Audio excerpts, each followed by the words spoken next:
केतिरनि ई माण्हुनि खे शायदि इन ॻाल्हि जी ख़बर न हुजे त कराचीअ मां 2 ॾींहं अॻु खंभिजी वियल अयाज़ अहमद महर शिकारपुर ज़िले जे शहर चक सां तालुक़ रखंदड़ न रुॻो हिकु चोटीअ जो सरमाएदार आहे पर पीपुल्स पार्टीअ जो सीनियर अॻुवाण ऐं पाकिस्तान में सभ खां वधीक टैक्स अदा कंदड़ शहरनि मंझां हिकु बि आहे। हिन जो नालो मुल्क जे टॉप 10 टैक्स पेयर्स में शामिल आहे। अयाज़ अहमद महर सूमर ऐं अंगारे जी विच वारी राति कराची जे काला पुल वारे इलाइक़े मां भाउ जे घर वञी रहियो हो त रस्ते तां गुम थी वियो।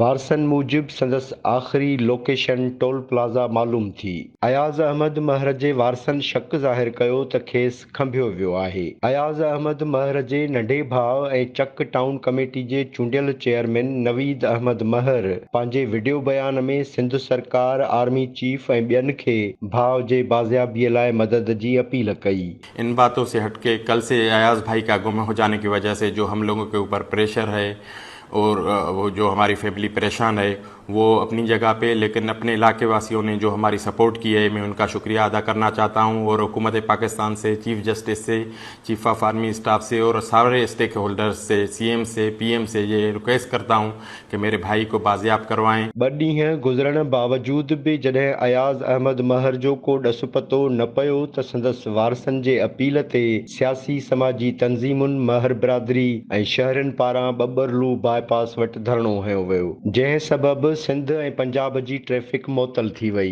केतिरनि ई कलाकनि ताईं धरणो जारी रहण बैदि पुलिस ऐं वाॻियल अख़्तियारनि पारां वारसनि खे अयाज़ अहमद महर जे बाज़ियाबीअ जी ख़ातिरी कराई वई। अहिड़नि ख़ातिरनि बैदि अयाज़ अहमद महर जे भाउ डॉक्टर नवीद महर धरणो ख़त्म करण जो ऐलान कयो। सुबुह खां वठी रोज़ेदारनि खे बि तकलीफ़ आहे, असां मथे हिकिड़ो पैगाम बि ॾेई चुका आहियूं त असांजा ही रस्ता खुलियल आहिनि ऐं अवाम ऐं दोस्त ऐं मोहसिन ऐं सजण ऐं मुख़्तलिफ़ तबक़े फ़िक्र जा असां सां गॾु आहिनि ऐं असां पंहिंजो रस्तो जेको आहे सो कहिड़ो बि कढी सघूं था, उहो पुरअमन हूंदो ऐं कानूनी हूंदो, पर असां हर हद ताईं वेंदासीं कानूनी हिसाब सां।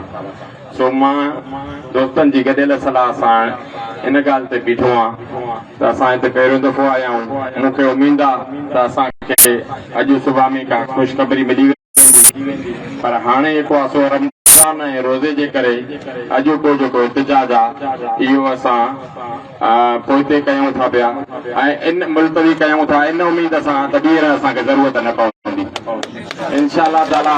जेकॾहिं ख़ुदा न ख़ास्ता का अहिड़ी ॻाल्हि थी त मां वरी सॾु ॾींदुमि, पर अल्लाह कंदो उहो ख़ुशी जो सॾु हूंदो। अयाज़ अहमद महर जे खंभिजी वञण ते सिंध जा माण्हू हैरान आहिनि, छाकाणि त अयाज़ अहमद महर जो कंहिं क़ौमपरस्त जमायत सां तालुक़ न आहे। हू पीपुल्स पार्टी जो अॻुवाण ऐं चोटीअ जो सिंधी सरमाएदार आहे ऐं खेसि आसिफ ज़रदारी सां वेझड़ाई रखंदड़ बि सम्झियो वञे थो। कुझु माण्हू अयाज़ अहमद महर जे खंभिजी वञण या अगवा थियण ते पीपुल्स पार्टी क़यादत जी ख़ामोशीअ खे मानाख़ेज़ करार ॾेई रहिया आहिनि ऐं अयाज़ अहमद महर जे गुमशुदगी में पार्टी क़यादत ते आङुरियूं बि खणी रहिया आहिनि। कुझु माण्हू त सिधो सं इहो बि चवनि पिया त अयाज़ अहमद महर खे सिंधी सरमाएदार हुजण जी सज़ा मिली रही आहे। अहिड़नि अफ़वाहनि ऐं बदगुमाननि खे बुंजो ॾियण लाइ ज़रूरी आहे त अयाज़ अहमद महर खे फौरी तौर बाज़ियाब करायो वञे।